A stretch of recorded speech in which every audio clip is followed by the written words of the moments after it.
I'm loving this. Yesterday we had Health Tuesdays, but also Health Wednesdays, because we're focusing on taking care of our immune system, of our bodies, because we only have ultimately one body, right? Absolutely. And right now, Tsholo is on standby with Nikki Bush, talking about all things parenting advice, nutrition, health, and everything that we need to boost our immune systems to, have a healthy, long-lasting life. So what's happening, Tsholo?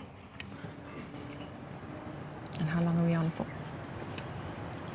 A very good morning to you, Expresso family. We are coming to you live from our Johannesburg offices this morning with our creative parenting expert as well as human potential expert, Nikki Bush. And today's topic of discussion has to be nutrition in kids. And that is exactly what we are going to unpack. Nikki, let's start off by saying a very warm Expresso welcome to you this morning. Thank you, Tsholo. It is always a pleasure having you here. Thank you. Let's start off with nutrition in kids. Why is it so important, especially regarding their development at school? How does it play a role?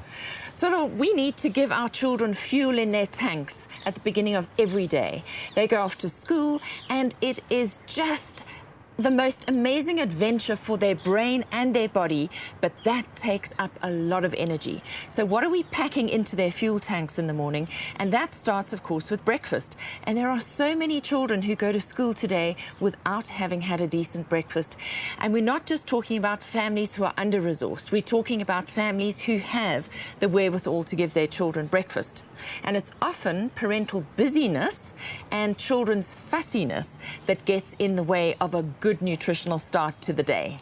Now, we were talking a little bit off air about how the gut is such an important function in a child's development at school. Unpack that a little bit for us. So that's an interesting one. In fact, Tsholo, the gut is known as the second brain.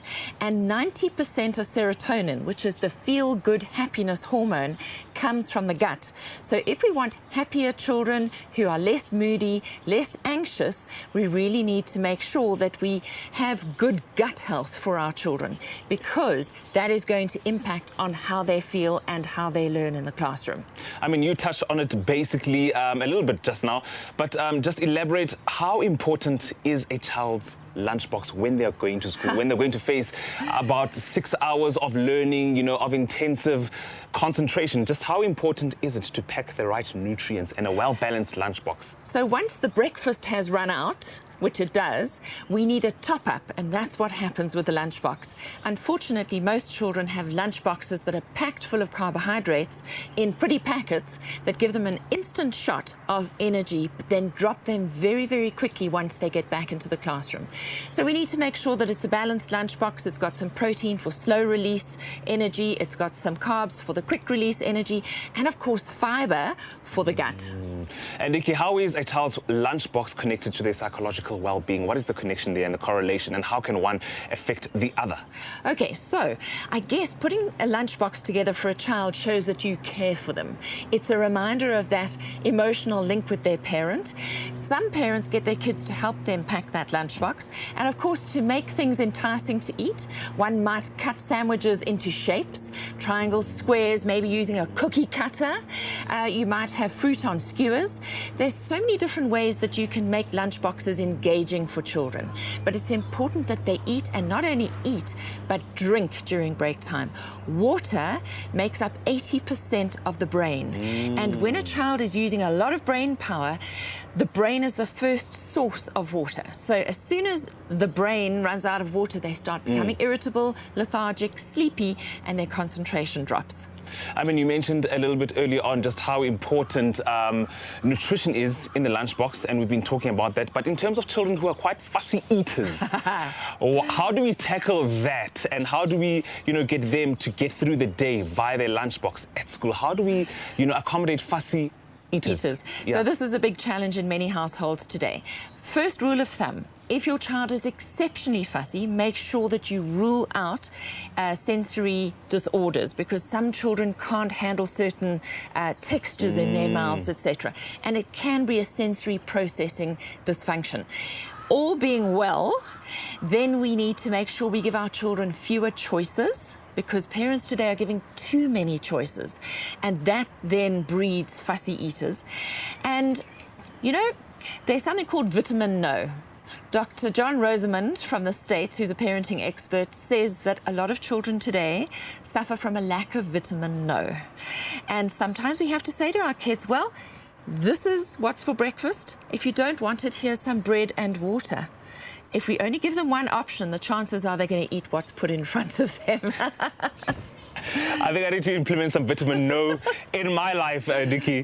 But we are going to be coming back to our resident parenting expert as well as human potential expert, Nikki Bush. We are unpacking the topic of nutrition in kids and how that impacts on their developmental stage in schools. But for now, it is back to you guys in studio.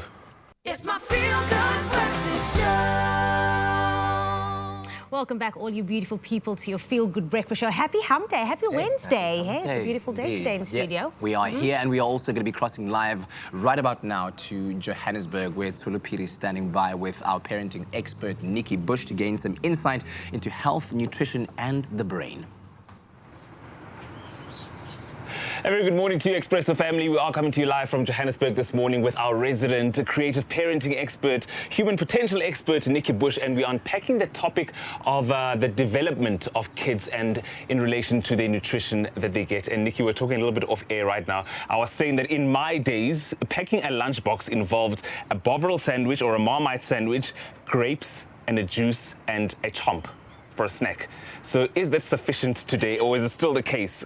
So what we need to add to that today, Tsholo, is some protein, because we know enough now about how the body works and how nutrition works that we need some protein for sustained energy release. Everything you've just described will give some instant energy and some fiber, but not enough long-term slow release energy, which is what children are going to need, because after they've eaten from their lunchbox, they've still got another 2 or 3 hours worth of classroom time to go, and they need to be able to focus and concentrate and not feel sleepy.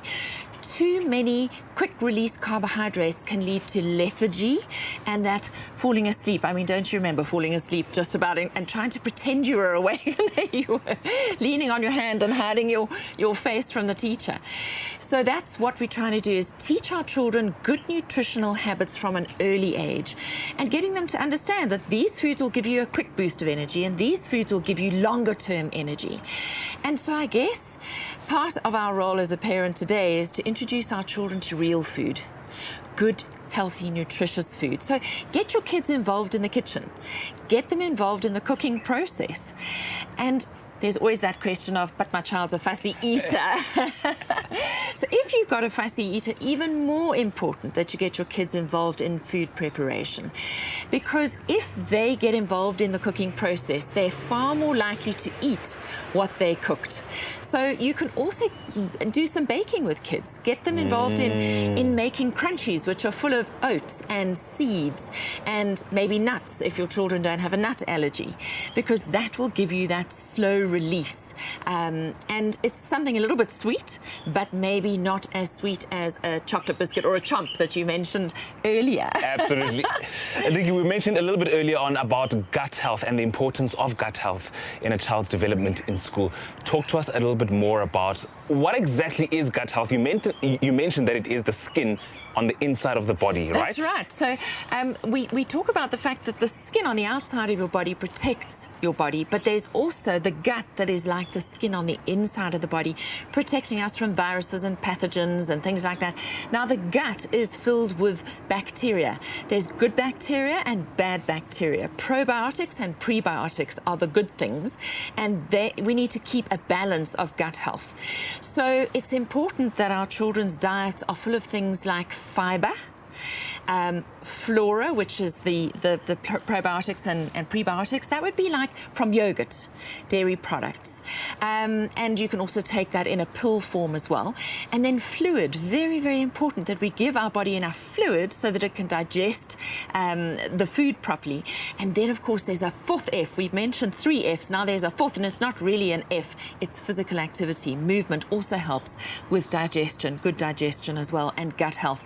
And gut health is important, not only because of how we digest our food and take in our nutrients and minerals, but because 90% of serotonin is found in the gut. And that's the happiness hormone, the feel-good hormone, that's going to keep our children upbeat and positive through the day. Less moody, less anxious, less stressed. So give the body enough energy to cope, but also give it the right kind of energy so that the emotional side is balanced as well in our children. Before going to school, before the lunchbox is packed, you mentioned the importance of having a well-balanced breakfast. What should our children be eating before they even leave the house, Nikki? Once again, something with a bit of protein, as well as maybe a bit of carbohydrate. If you're on the run, a balanced fruit shake would be good. So that might include some nuts or a pre-packaged shake of some description, a powdered shake.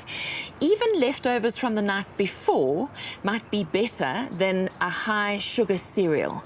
So when I say leftovers from the night before, not pizza, okay? But if you had some chicken or something like that, even some tuna, anything that is going to give your children some heavy protein that'll keep them going for the first few hours in the classroom. There's nothing worse for a teacher than a bunch of kids who are falling asleep in her lesson. So you want your kids' blood sugar to stay constant and not go rising and dipping at regular intervals. As you've heard from our resident co-parenting expert as well as human potential expert Nikki Bush, breakfast is such an important element of our kids' day. It is important to kickstart them off the right way with the right nutrition, and protein, like Nikki mentioned, is so important. I hope you've learned so much from this segment. Nikki, thank you very much, and we look forward to having you back again on Expresso as always. Thank you, Tsholo. Thank you very much. But for now, it is back to you guys in studio.